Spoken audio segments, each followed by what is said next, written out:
Tintes y tips, vamos a hablar un poquito el día de hoy sobre la entrevista cualitativa.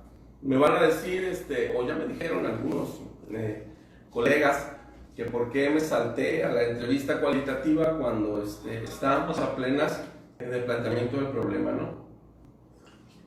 Lo cierto es que creo que es fundamental pensar en los instrumentos metodológicos para después llegar al planteamiento del problema. Ahorita les voy a ir contando por qué.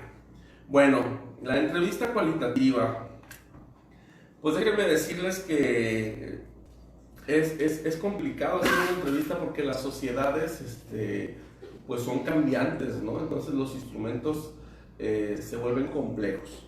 Yo les quiero hacer un ejemplo. Imagínense una entrevista cualitativa. Hace tiempo lo ibas a entrevistar a un homosexual, ¿no? Y le haces un diagnóstico, ¿no?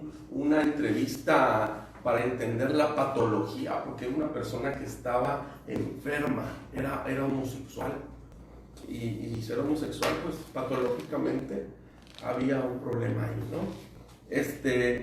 Pues te hacía de la entrevista tipo diagnóstica, ¿no? La psicología atendía a ese tipo de entrevistas, y como con el paso del tiempo ese mismo actor homosexual de pronto ya se le dice gay y se empieza a hablar de que ya no es una persona enferma, ¿no? En el famoso manual de psiquiatría resulta que ya no es una patología ser homosexual, sino que pues ahora es un derecho, ¿no? Y hay que respetar esas minorías. Y comienza el problema de la entrevista, cómo va cambiando la entrevista, cómo le entramos a una entrevista que aparentemente era de diagnóstico de una patología, y ahora vamos a hablar de una entrevista pues que tiene que ver con el reconocimiento de un derecho, un derecho a la diversidad. Y después empiezan otros problemas más gruesos, ¿no? Que es atender la entrevista, ponerse en los zapatos del otro y hacer un movimiento dentro de tu entrevista, de un posicionamiento, un situar en el centro, en una vida democrática dentro de un país que exige ciertos reconocimientos. Entonces, el investigador de pronto en la entrevista cualitativa se puede convertir también en un actor importante, ¿no? que empieza a actuar en la sociedad y que también interviene, ¿no? Ya no solo me interesa saber esa patología del enfermo que es homosexual, no, ahora quiero saber cuáles son los derechos, cómo se mueven, a qué injusticias están sucediendo, y esa misma entrevista va a funcionar para posteriormente situar en el centro esta problemática y poder ayudar políticamente en determinados países, ¿no? Entonces, como pasó en el movimiento de los derechos civiles en Estados Unidos, ¿no? Con los afroamericanos, fue muy interesante, hubo mucha investigación en estas áreas. Déjenme contarles también pues, que la entrevista cualitativa, si buscáramos un precedente histórico, pues nos iríamos a 1886. Charles Booth hizo un libro, una investigación que se llama, se los voy a leer, Life and the Labor of the People in London. Esto es como las labores y la vida de la gente de Londres, ¿no? De las personas de Londres. Y él empezó a utilizar la entrevista cualitativa en su investigación. Fue muy interesante. Hizo se llama triangulación, otro saturación, pero hizo la combinación de encuestas, de entrevistas no estructuradas cualitativas y de observaciones etnográficas que fue registrando. Entonces podríamos decir que esta fue de las primeras entrevistas cualitativas que empezaron a manejarse en el campo, ¿no?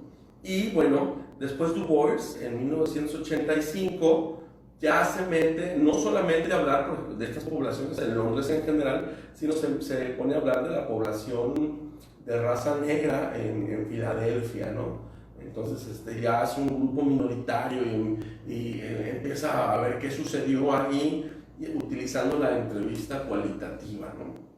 Entonces esto es importante porque nos da un antecedente de que la entrevista cualitativa no es algo sacado de la manga. Les van a decir algunos, ¿no?, de la ciencia cuantitativa, de este paradigma, pues que lo cualitativo de pronto tiene ciertas dudas, ¿no? Entonces, pueden citar ustedes estas investigaciones y van a poder fundamentar el hecho de que estén utilizando la entrevista cualitativa. Hay toda una historia. Les repito, es Life on the Lifeboat of the People in London, de Charles Wood, que es la vida, las labores en las personas de Londres, ¿no? Y Du Bois, pueden buscarlo, sus investigaciones sobre la población negra de Filadelfia, y ahí pueden empezar a tener un sustento histórico. Déjenme decirles pues que después de Du Bois hay una escuela muy fuerte que la van a encontrar en muchos libros de metodología, sobre todo los de educación. Hay un favorito ahí, Passandín se llama el libro, pero lo van a encontrar en múltiples libros de metodología, donde se habla de la escuela de Chicago. La escuela de Chicago se hizo famosa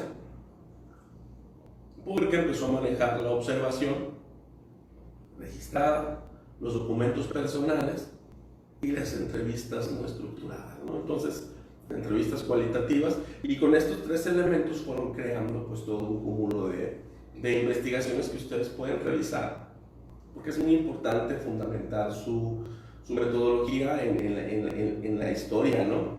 Ya lo decía Thomas Kuhn hace algunos ayeres en su libro, ¿no?, de las revoluciones científicas. Pues al final estos son como historiadores de la ciencia, ¿no?, que van pasando por estos procesos, cómo van cambiando los paradigmas, y eso nos va ayudando. Eso también es un trabajo muy importante.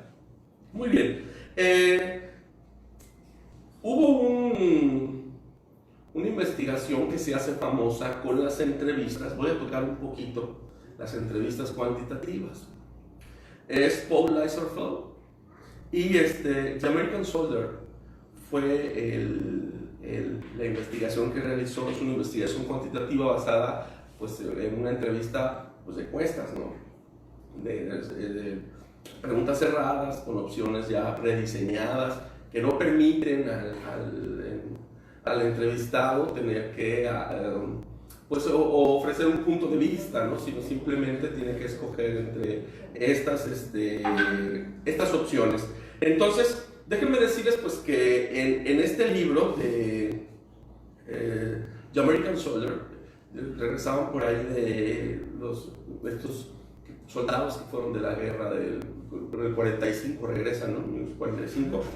Empieza la tradición en la sociología de la entrevista cuantitativa, y fue muy llamativa pues porque la investigación cuantitativa, el instrumento como la entrevista estructurada, pues te permite crear gráficas, te permite crear una población, te permite generar muchos datos pues que son muy llamativos, y existe cierto control sobre esos datos que pues le llama la atención a muchos investigadores, y esto se volvió una super tradición durante décadas. Yo creo que hasta la fecha tenemos, aunque ya hay toda una trayectoria cualitativa, existen todavía muchos investigadores cuantitativos en esta área, ¿no? Y bueno, tanto fue así que Sorokin, uno de los investigadores de aquella época, son los 50, les decía los cuantofrenéticos. Los cuantofrenéticos eran estos investigadores pues, que estaban obsesionados con la entrevista estructurada, ¿no? Y Schrödinger les decía los mercanchinfles, ¿no?, estos investigadores, porque también la entrevista cuantitativa pues empezó a tener muchos de entrevista de mercado, de los negocios, ¿no? Entonces les decía los mercanchinfles, ¿no? Déjenme hablarles primero pues, de la entrevista estructurada, que es una entrevista pues, que no da mucho espacio al entrevistado de opinar, de decir su punto de vista, de expresarse, de hablar mucho, sino simplemente son preguntas muy estructuradas que se tienen que hacer de manera idéntica a los demás entrevistados, y que tienen pocas opciones para poder elegir entre una y otra, ¿no? Entonces, Les comparto una anécdota. Cuando estudié una PNPC con NACID ahí en UNICACH, una maestría, pues me tocó compartir con agrónomos, con químicos, con licenciados en ciencias de la tierra. Era un grupo muy multidisciplinario. Les mando un saludo a todos mis compañeros de la maestría, sobre todo a Bertita, a Betty, a Levi, a Miguel, bueno, tantos con los que Sebastián, con los que estuve conviviendo, muy interesante porque, bueno, todos eran de diferentes perfiles. Y fuimos a hacer un diagnóstico a la cima de las cotorras. Y dentro de este diagnóstico, yo planteé la posibilidad de hacer entrevistas abiertas, ¿no? Entonces, al hacer las entrevistas abiertas, pues algunos químicos, me acuerdo de algunos en debates que teníamos, pues no le veían finalidad o utilidad o cientificidad social a la información que se genera de las entrevistas cualitativas, ¿no? Ellos más bien querían hacer una entrevista más cerrada, más estructurada, y era lo que ellos pensaban por su paradigma, su manera de pensar, su formación. Llegamos allí en una discusión alguna vez que dijeron que les parecía estúpido, ¿no? Y bueno, ¿para qué les seguimos ahí? El chiste es que costó mucho trabajo poder entender y poder reconocernos, ¿no? en los diferentes paradigmas. Trabajo multidisciplinario, al final yo aprendí mucho de ellos. Es interesantísimo cómo hacen ellos su trabajo y cómo fuimos compartiendo. Y también recuerdo pues, que algunas veces pues pedían datos pues que no eran tan necesarios, ¿no? Y iban a pedirle a don Juanchito que les contara la historia del camino, y pues ya había documentos históricos que avalaban eso. Entonces pues también como que no entendían muy bien cuál es la finalidad de una entrevista cualitativa. Entonces bueno, no se deben de extrañar que hay un debate, que existen paradigmas y que los doctores y la misma academia, el lugar donde estén, pues tienen sus preferencias, y esto no debe de asustarnos. Por eso les doy el dato histórico de estos autores, ¿no? De Charles Bowes, por ejemplo, de Life from the Labor of the People in London. Busquen las investigaciones de la Escuela de Chicago para que puedan defenderse y decir, bueno, si saben que ya existe toda una tradición académica de investigación sobre lo que yo estoy haciendo, y por eso me puedo fundamentar. La investigación cuantitativa en la entrevista cerrada, pues déjenme decirles que es una entrevista pues muy estructurada, ¿no? Ya lo habíamos dicho.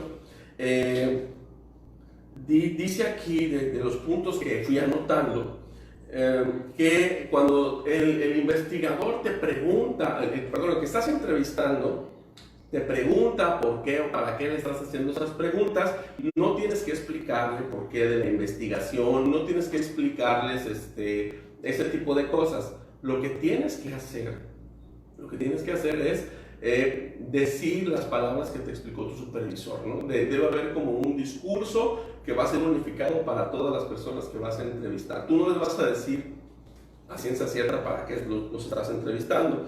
No debes de cambiar el orden de las preguntas, no debes improvisar, eso no se debe de hacer. Cuando se está aplicando la entrevista estructurada, no debe de interrumpir otra persona. Debes estar seguro de que estás entrevistando y estás solamente con esta persona y nadie más se va a meter. No improvises y no dejes que la persona que estás entrevistando diga su punto de vista o su opinión. Porque no nos interesa, lo que interesa es que conteste la serie de reactivos, ¿no? Entonces, si se fijan, pues aquí también hay finalidades como ya diferentes con la entrevista cualitativa.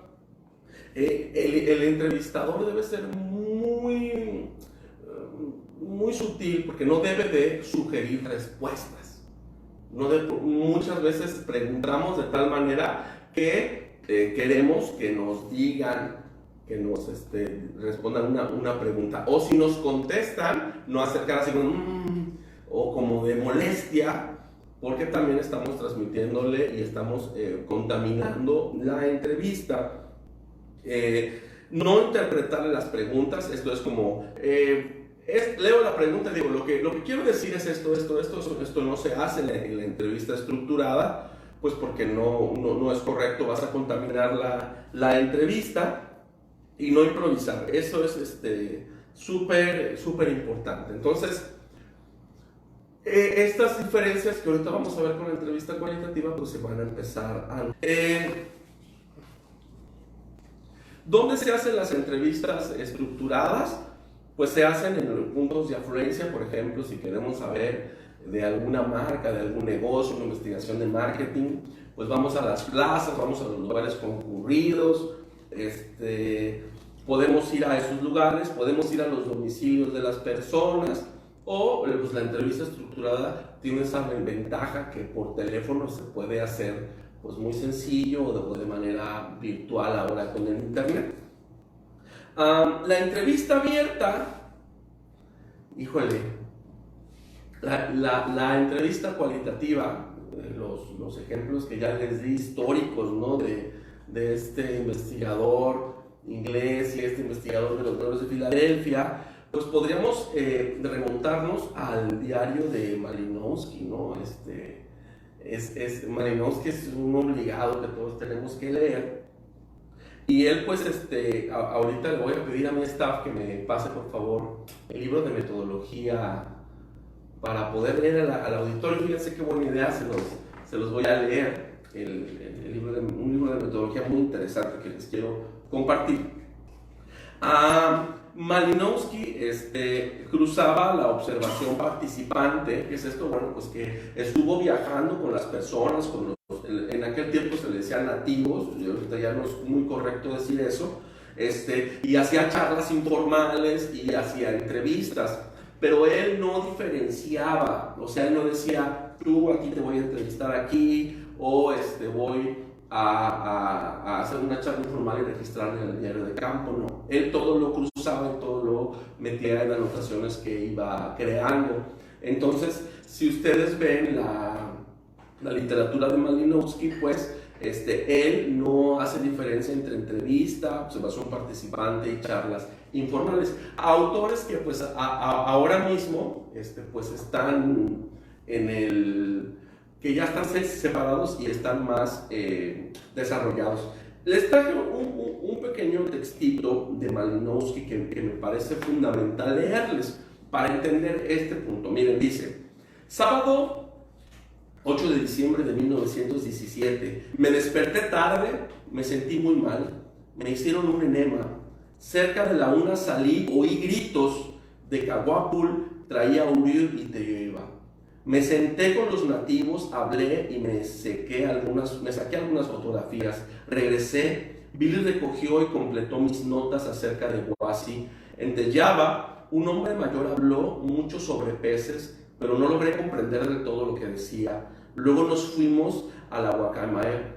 Hablamos de Lilú, siguieron preguntándome acerca de la guerra. A la tarde hablé con un policía sobre Wal, Lilú y Yoyubá. Me molestó que se rieran. Billy me contó nuevamente varias cosas interesantes. Tomé quinina y comelanos. Ok. Si se fijan en estas anotaciones del sábado 8 de diciembre de 1917 de Malinowski, él está mezclando lo que observa.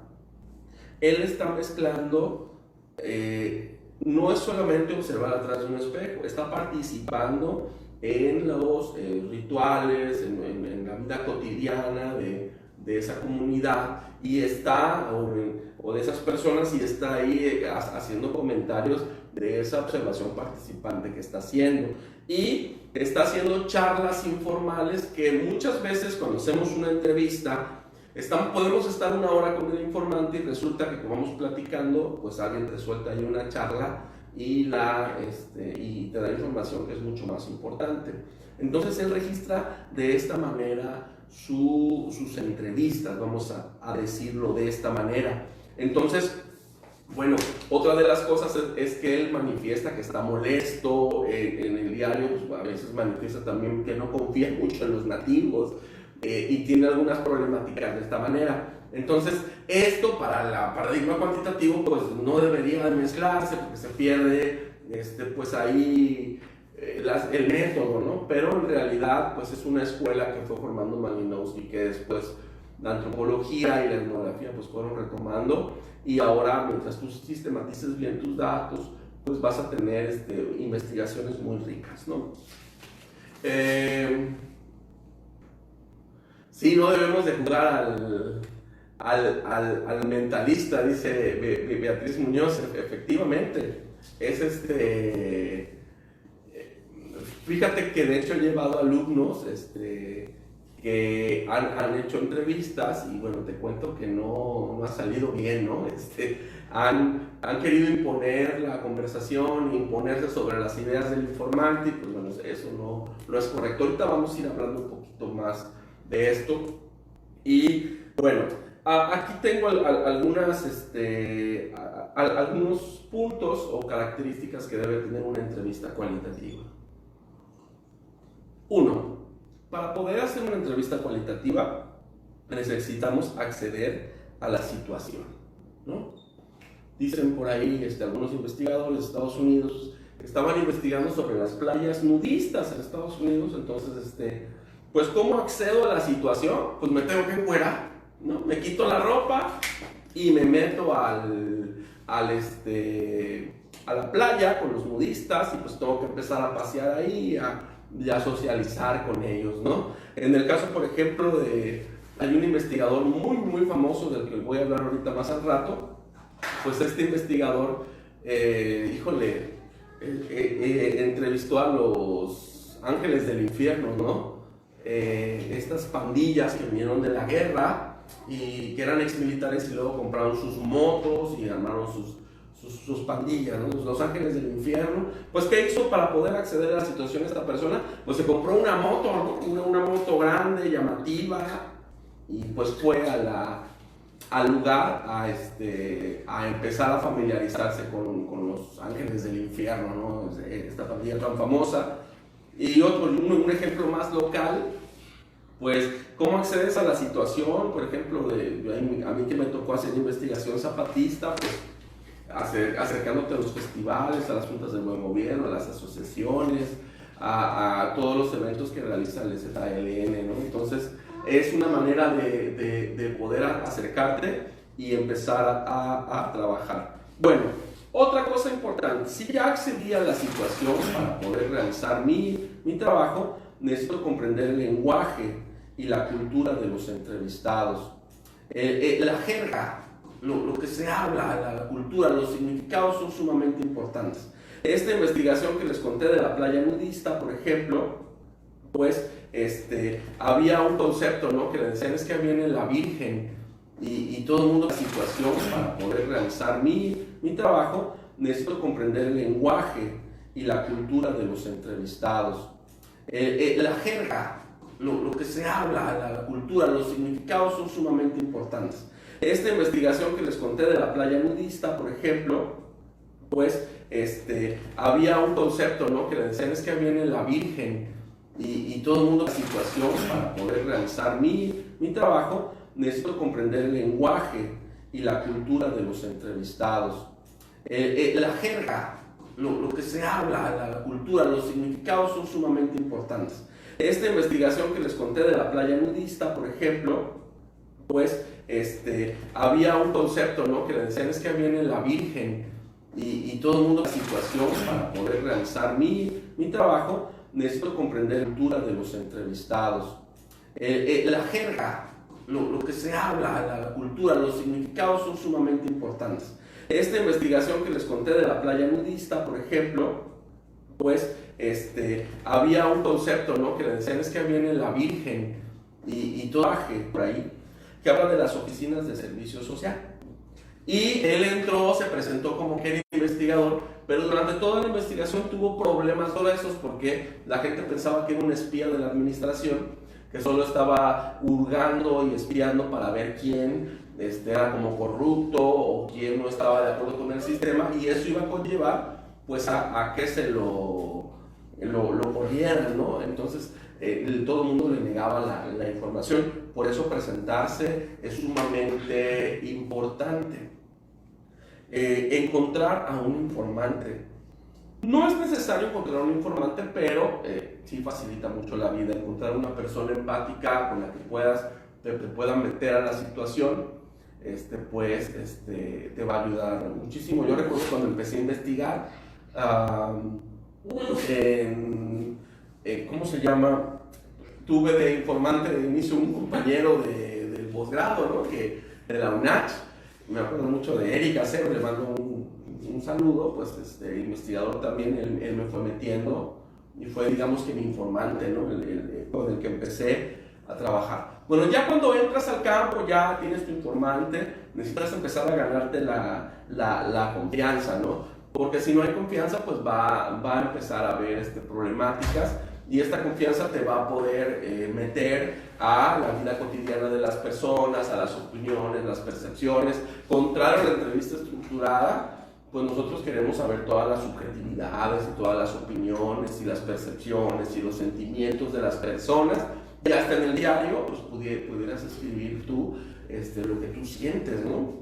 Entonces me parece fundamental empezar a generar esta confianza. Muchas veces dejar a un lado el egocentrismo, el que tú quieras saber más, el entender que vas a compartir otra manera de vivir, de otra manera de entender la vida, y quitarte a un lado todo esto y poder ponerte en los zapatos del otro. Es lo que llaman el círculo hermenéutico, ¿no? Bueno, después necesitas establecer un entendimiento o rapport. Esto es fundamental. Les voy a decir por qué. Si tú no estableces un entendimiento, ya no confianza, un entendimiento, un respeto, que tú comprendas todos estos, puedes terminar mal, ¿no? Y ahí está de este ejemplo que les doy de Thompson. Busquen esa investigación de Thompson, de Los Ángeles del Infierno, de esta pandilla de los de 45, pues que él en su rapport, ya terminando la investigación, ahí con las personas que estaban, no hubo buen entendimiento, y Los Ángeles, o sea, la pandilla se molestó y le pusieron una tranquiza a Thompson, lo golpearon brutalmente. Fue algo muy sonado, ¿no? O sea, no es un juego la investigación puede ser peligrosa y tienes que tenerle mucho respeto, y él pues acabó muy mal, lo golpearon, imagínense, ahí en medio de los pandilleros, ¿no? ¿Cómo lo habrán dejado? Pues, y ya a punto de terminar su investigación por no tener este rapport, este entendimiento con las personas. El rapport no solamente es con el informante clave, el rapport debe de ser con todos, y uno debe de medir a quien no le cae muy bien y tratar ahí como de limar las perezas o no causar muchos conflictos. Déjenme decirle que hace algunos años, cuando realizaba investigación de los Altos de Chiapas, le voy a decir informante, no me gusta decirlo así porque es una amiga mía, se llama Alberta, una investigadora de ahí de la maestría que yo hice. Pues entramos a Cruz Quemada, San Juan Chamula, y bueno, tuve problemas de rapport, ¿no? Porque se me ocurrió ir a la escuela o a la plaza, y estaba jugando con una niña, y luego la niña venía con nosotros, ¿no? Lógicamente, pero pues es un lugar donde yo soy un casclán, una gente externa que no pertenece a la comunidad, y pues casi me amarran, ¿no? Entonces, pese a que mi informante o mi amiga quiso ahí hablar para abogar por mí, pues no se pudo, hasta que salió su abuelo, que pues era de ahí de una persona importante de la comunidad, ¿no? De la Comisión de Educación, y ahí ya se arreglaron las cosas. Pero si no hubiera salido, me hubiera ido muy mal. Entonces, es importante que tomen en cuenta todos estos puntos, porque hasta su vida puede estar en juego en la investigación. Yo recuerdo mucho a Miguel y a Sebastián, unos grandes amigos del posgrado, que fueron a hablar ahí a una comunidad comunitaria. Ellos pues estaban más en esto de trabajar algún componente para no ponerle químicos al cultivo del tomate, y estaban ahí con algunas ideas novedosas, pero pues sí te dice la comunidad, ¿no? Pues que si no funciona, pues te van a amarrar, ¿no? Y pues ya no responde. Entonces el campesino, si no sale sus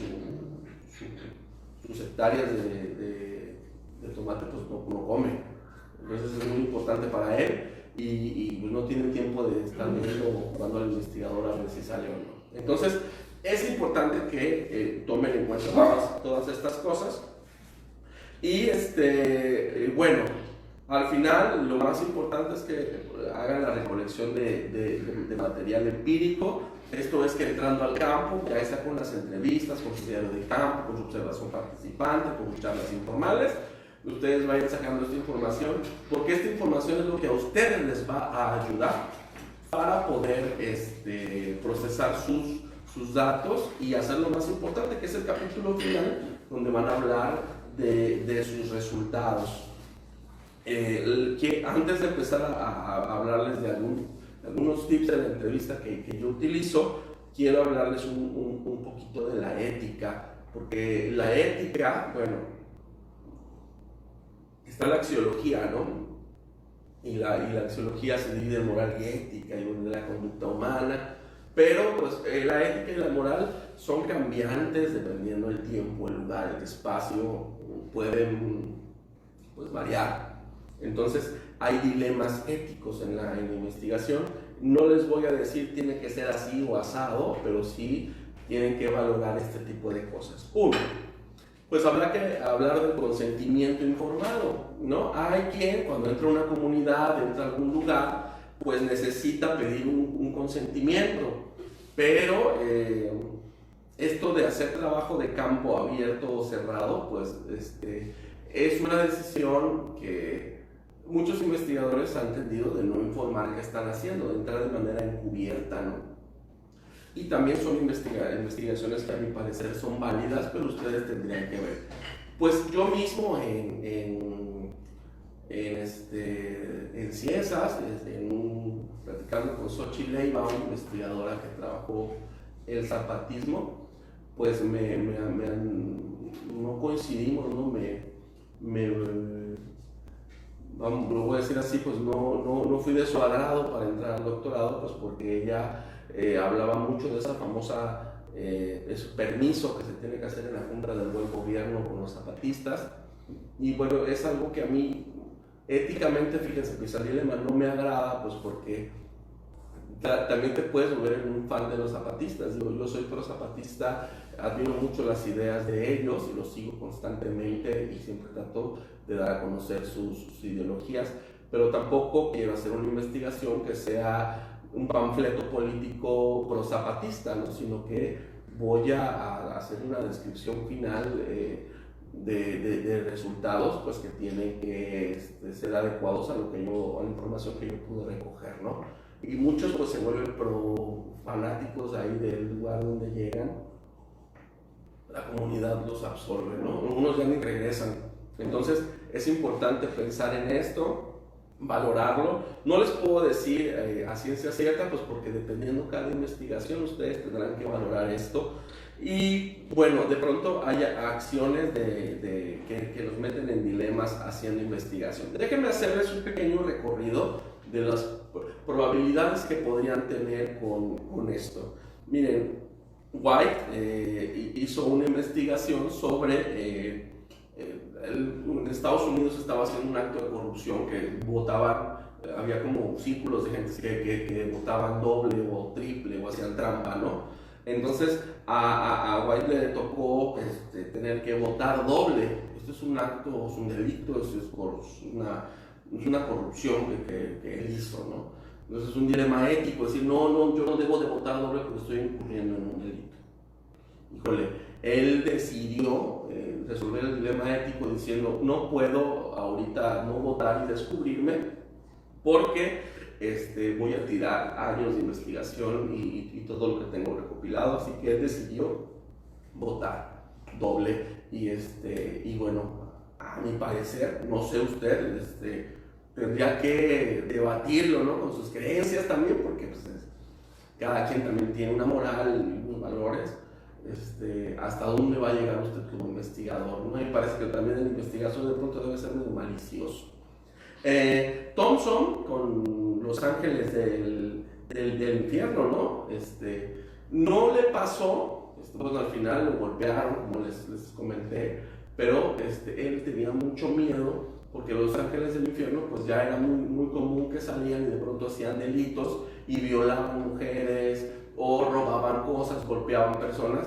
Y bueno, Thompson siempre trató como de eludir y logró eludir estos momentos y estar solamente en ciertas situaciones, pero pues le hubiera podido haber tocado ahí una violación y empieza el dilema de si se va a meter a hacer algo o va a mantenerse al margen para conservar sus datos y continuar con la investigación.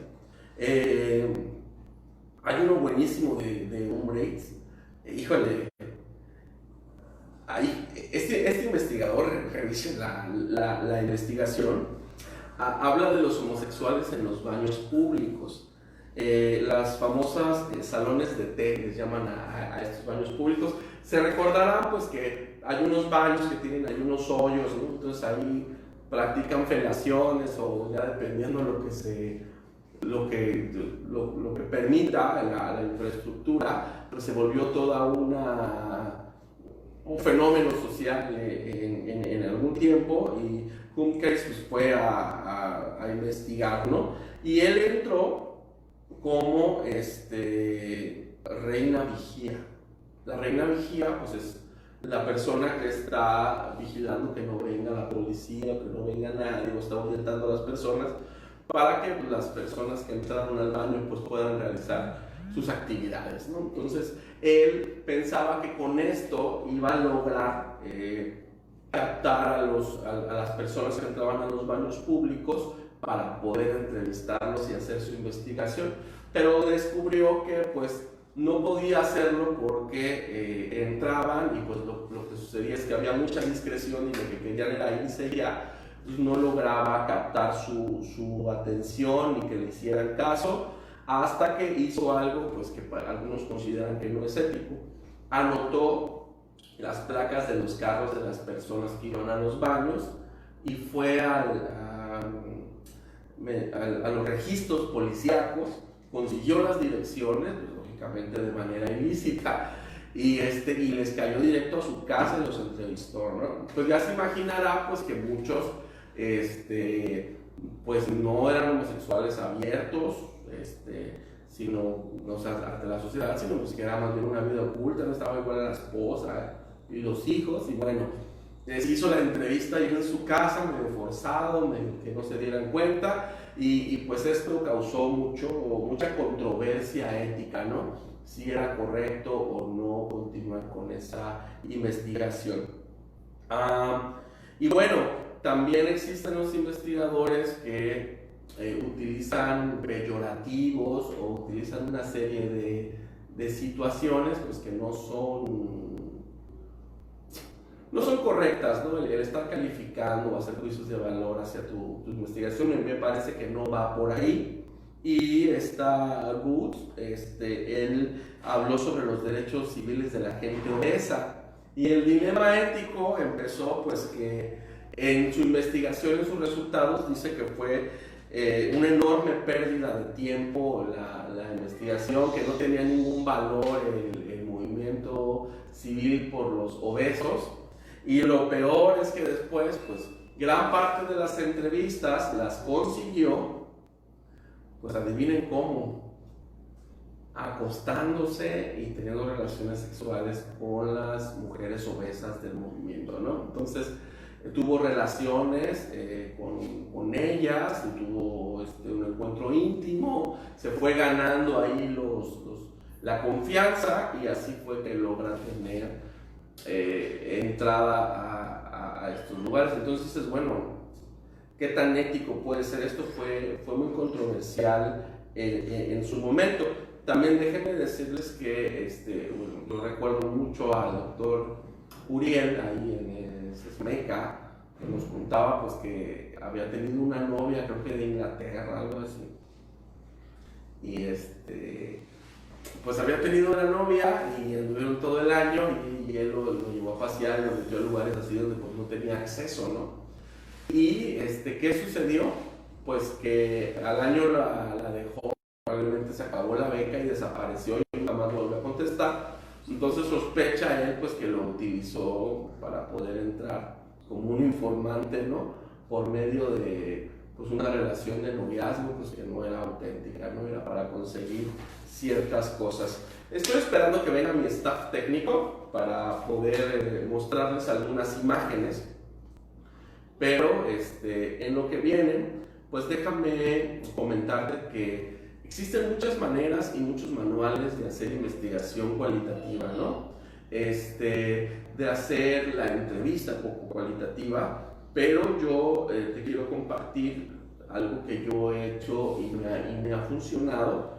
Y bueno, hay algunos otros estilos. A mí me gusta que mis estudiantes de maestría, de posgrado, antes de plantear el problema, vayan al campo con un tema, no con preguntas de investigación, no con ya definidos objetivos, sino que vayan al campo, hagan un pequeño sondeo y este sondeo los pueda llevar a conseguir un objeto de estudio específico, ¿no? Y me gusta que pues logren, si tienen un informante clave, pues diferenciar algunas cosas. Quiero comentarte que Malinowski todo lo juntaba, pero a mí me parece fundamental utilizar la observación y el diario de campo. Pero hay una entrevista cualitativa que yo separo de la entrevista como instrumento y yo le llamo charlas informales. Eso significa que si yo voy al campo y estoy platicando con alguien, pues entonces esa charla la voy a registrar en mi diario de campo y la voy a llamar como charla informal. Es parte de una entrevista, pero no tengo una grabación ni para procesarla, entonces la registro en el diario de campo, ¿no? Entonces, bueno, ya tengo este instrumento.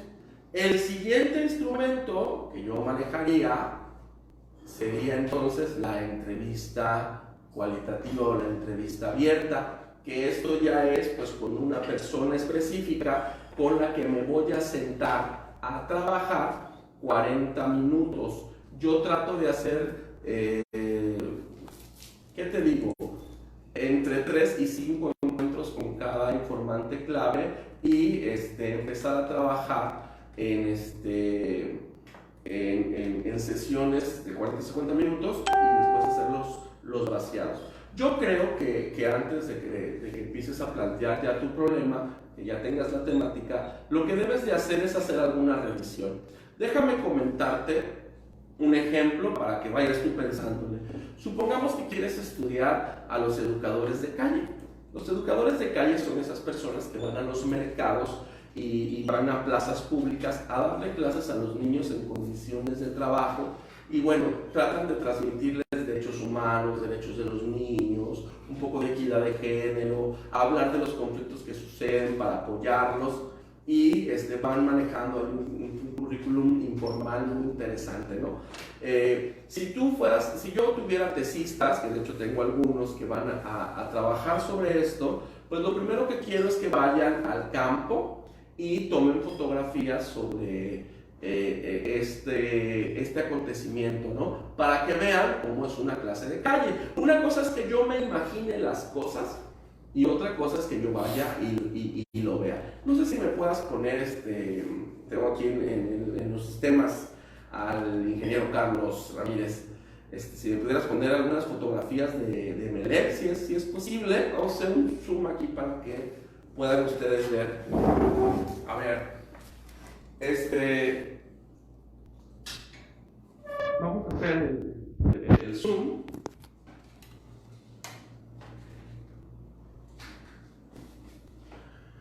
Bueno, pues ustedes pueden observar aquí, es el mercado y todos estos lugares pues es donde están los niños que están ayudando a trabajar o que trabajaron haciendo las artesanías y ya solo están de acompañantes. Ahora, iríamos a la siguiente fotografía. Es como para que se den una idea. Ok, entonces, si ustedes pueden observar aquí, aquí hay un kiosco, aquí están los educadores de calle y aquí están los niños.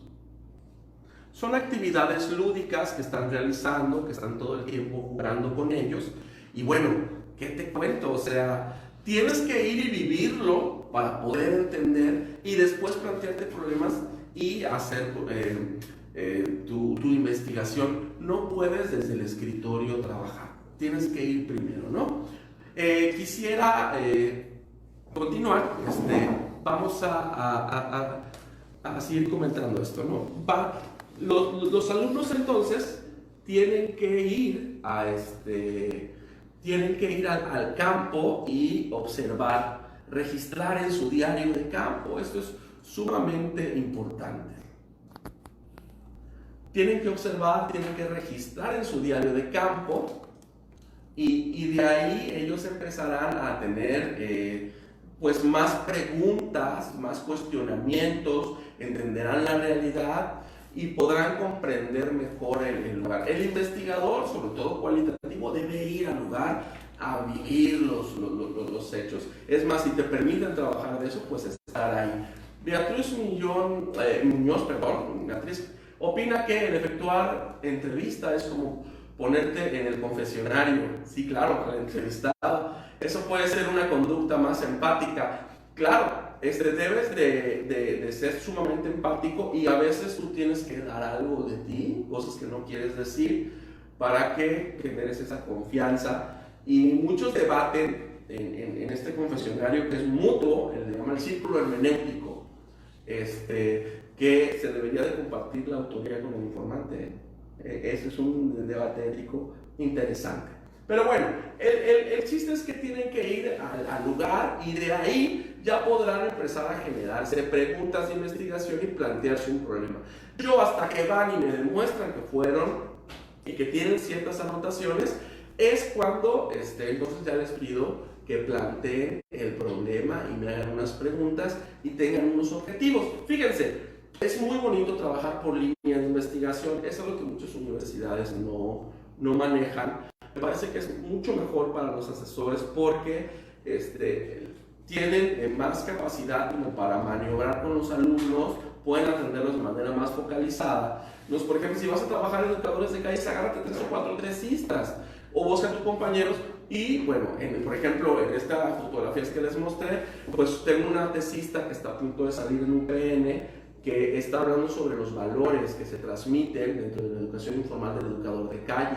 Tengo otro tesista que está hablando sobre cómo se usa el cuento como didáctica en la educación de calle, y tengo otro tesista que está hablando sobre el uso del currículum. Entonces, si se fijan, es una misma realidad que está ahí, pero la estoy viendo desde diferentes perspectivas. Un mismo tema te puede dar muchísimas opciones para poder investigar y esto sí hace rico. Acuérdense que como investigadores investigamos un poquito, es un granito que aportamos a la comunidad científica, social, y después otros irán aportando, irán construyendo esta realidad. Bueno, una vez que ya hago mi planteamiento del problema y hago ahí un primer bosquejo, a mí me gusta que hagan una pequeña precategorización. La categorización consiste en agrupar. Entonces, puedes ir haciendo conceptos. A mí no me agrada que los estudiantes hagan preguntas como un cuestionario. Es una técnica. Hammersley, Atkinson, Taylor y Bogdan, muchos autores, Restrepo, por ejemplo, hablan de estas preguntas que se pueden realizar, donde las preguntas surgen de ciertas categorías. Pero yo creo que la entrevista cualitativa no debe ser con preguntas, sino debe ser una charla amena, debe ser un confesionario, como comentaron ahorita, y ahí es donde se va realizando o van surgiendo los datos. Esto es sumamente importante. Entonces, yo lo que hago es que mis estudiantes van en un primer momento y hacen una entrevista y dicen, oye, pero ¿cómo vamos a hacer la entrevista si no hemos hecho esto, si no hemos hecho lo otro? Pues ve y entrevístala, platica con ella, platica con él, con el informante, para que te des una idea y te centre, porque a veces estamos haciendo preguntas o planteamientos que no son correctos. Y en esa primera entrevista cualitativa es que te vas a dar cuenta de cómo plantear tu problema de manera correcta, porque el informante te va a dar los datos que necesitas.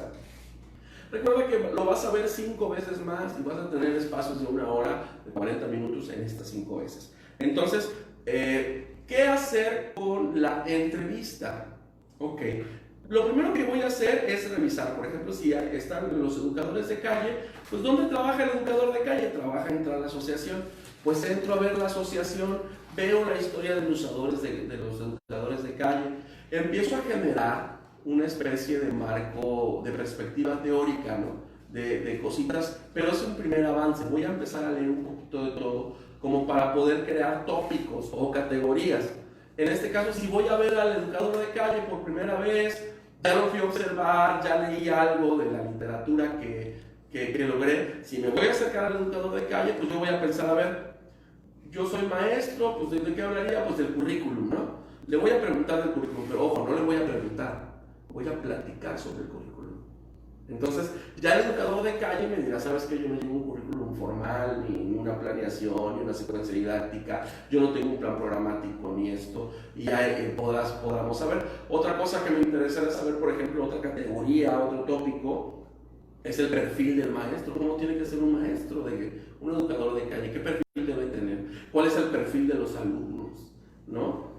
¿Cuáles son las temáticas? Entonces, ¿cuáles son las actividades lúdicas? Entonces empiezo a hacer una serie de tópicos, 5 o 10 tópicos, y me siento a charlar con el informante clave para poder tener un panorama general, y con esto hago mi planteamiento del problema y mis preguntas de investigación. Al informante clave entonces lo veré cuando ya esté preparado para hacer una segunda entrevista, porque necesito que no me digan lo mismo que ya me dijo, necesito estar yo preparado para poder contener esta entrevista. Ustedes desde el celular pueden grabar a su informante clave, ahí están los programas en el Play Store, pueden bajarlos y hacer la entrevista de 40-50 minutos, la descargan a la computadora. ¿Qué voy a hacer con esto? Y aquí es donde quiero pedirle a mi ingeniero que me pueda poner, por favor, un vaciado de entrevista. Les voy a dar un ejemplo, una idea de lo que pueden hacer. Es el Word, me parece, ¿no? Acérquense para que lo puedan ver, por favor. Entonces, si ustedes notan aquí, el archivo de Word está dividido en 2 partes. Una parte es la transcripción de la entrevista y otra parte está en blanco. ¿Por qué hago esto? Porque cuando yo voy bajando, lo que voy a hacer es subrayar con un color. Voy a subrayar. Y por ejemplo, bueno, aquí viene, vamos a ver,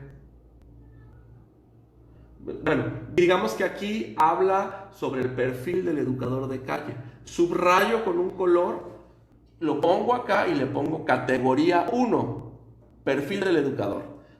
Aquí otro, categoría tal, y empiezo a subrayar y a formar. Es muy importante que usted debe de transcribir la entrevista, debe ponerse en su audio.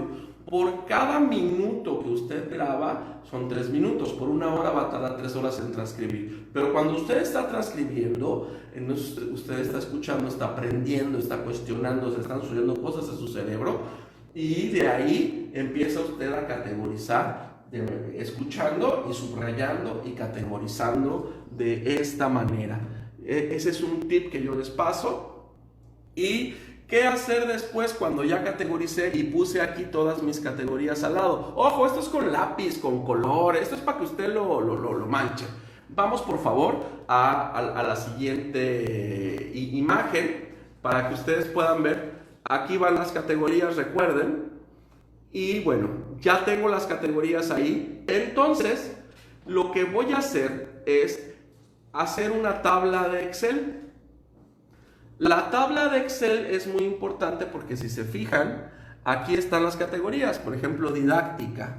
Aquí está perfil del educador, contexto, contexto de la calle, perfil del alumno, y si hacemos la panorámica general, nos damos cuenta que ahí están las transcripciones ya segmentadas de la entrevista. Esta primera categorización me va a ayudar para poder yo entender mi problemática y empezar a generar un primer banco de datos. Lo importante aquí, creo yo, es que ustedes hagan un primer acercamiento a su investigación, que no le tengan miedo, que no se queden, porque el típico maestro está en el aula y dice, a ver, plantéenme un problema y vamos a hacer las preguntas. Empieza a ser como una especie de taller, pero un taller de la nada, porque no van, no observan, no tienen diario de campo, no, así no se puede hacer investigación real. La investigación tiene que tener cierta trascendencia y este es un camino pues, con el que ustedes pueden trabajar, que creo que es muy interesante. Y bueno, existen otras maneras que se comentarán en otro momento.